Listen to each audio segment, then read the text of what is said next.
বন্ধুরা কেমন আছেন? আশা করি ভালো আছেন। তো দেখতে পাচ্ছেন এটা হচ্ছে আমাদের রান্নাঘর।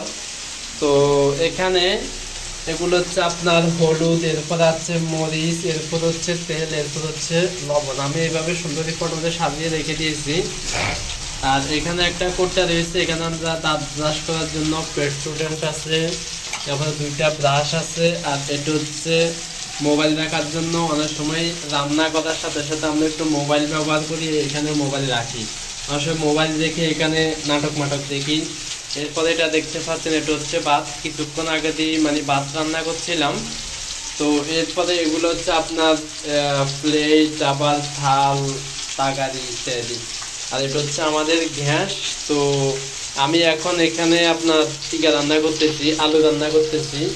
আজকে একটু ব্যস্ততার কারণে মাছটা আনা হয়নি। তো আজকে আমি শুধুমাত্র আলু রান্না করতেছি। তো বন্ধুরা সাথে থাকুন, আমি একদম কীভাবে মানে আলু রান্না করে আপনাদেরকে ফুল দেখাবো।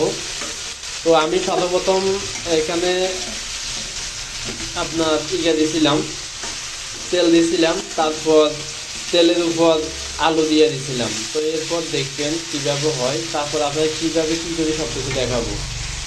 তো এখন আমি এই দিছি যে 2 থেকে 3 মিনিট হয়ে গেছে। তো এখন আমি লবণ দেবো, এই যে দেখতে পাচ্ছেন লবণ। তো আমি লবণের কোট্টাটা একটু খুলতেছি, আপনারা দেখেন। আমি লবণের কোট্টাটা খুলে নিচ্ছি। এবার যে এখান থেকে আমি আন্দাজ করবো, আন্দাজ করে এখানে ঢেলে নেব লবণগুলি। তো এই যে দেখতে পাচ্ছেন আমি এখানে মানে কতটুক লাগবে ওই পরিমাণ আন্দাজ করে আমি একটু লবণ নিয়ে নিচ্ছি। আমি মানে পরিমাণ মতো, মানে আপনাদের সময় রান্না করবেন ওই সময় পরিমাণ মতো নিয়ে নেন। তা আমি আমার পরিমাণ মতো মন মতো করে নিয়ে নিছি। তো এখানে আমি দিয়ে দিচ্ছি। এরপর আমি এটাকে ভালোভাবে একটু নাড়াচাড়া করে নেব। তো বন্ধুরা আমার লবণ দেওয়া হয়ে গেছে এবং এখানে সবগুলো মানে ভালোভাবে নাড়াচাড়া করে নিছি। তো এবার হচ্ছে আমার পাল্লাটা হচ্ছে, এবার আমি হলুদ দেব। তো দেখুন আমি হলুদ কি পরিমাণ দিই। এবার আমি হলুদটা দেব। তো হলুদ দেওয়ার জন্য হলুদের বোতলটা খুলে নিচ্ছি। তো এরপর আমি আমার পরিমাণ মতো আবার এখানে হলুদ দিয়ে দিতেছি। মানে আপনারা যা রান্না করেন তার যতটুকু রান্না করেন ওই পরিমাণ অনুযায়ী দিয়ে দিবেন। তো আমি আমার পরিমাণ মতো হলুদ দিয়ে দিচ্ছি। তো হলুদ আমি অলরেডি নিয়ে নিছি। এবার যে আমি এই হলুদগুলা দিয়ে দেব। মানে এখনো কিন্তু পানি দিই নাই, ঠিক আছে? পানি দেওয়া যাবে না, পানি দেওয়ার আগে কিন্তু হলুদটা দিয়ে দিতে হবে। তো আমি এইভাবে একটু ভালোভাবে নাড়াচাড়া করে নিচ্ছি। তো আপনারা ভালোভাবে নাড়াচাড়া করে নেবেন।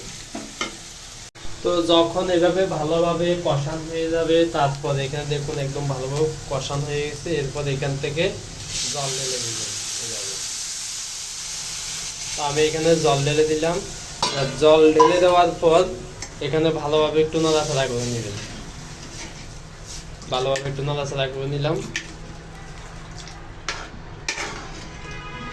তলে লাগি টাগি আছে কিনা একটু ভালো করে নাড়াচাড়া করে নেবেন।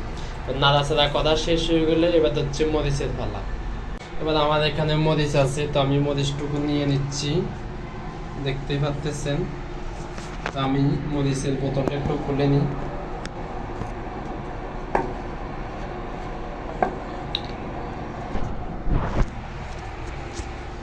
তো আমার তরকারির জন্য মানে যতটুকু দরকার ওইটুকু পরিমাণ আমি মরিচ নিতেছি।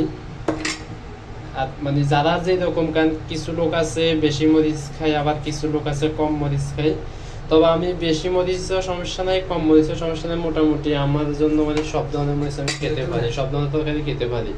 তো এখন দেখতে পাচ্ছেন আমি মরিচ দিতেছি।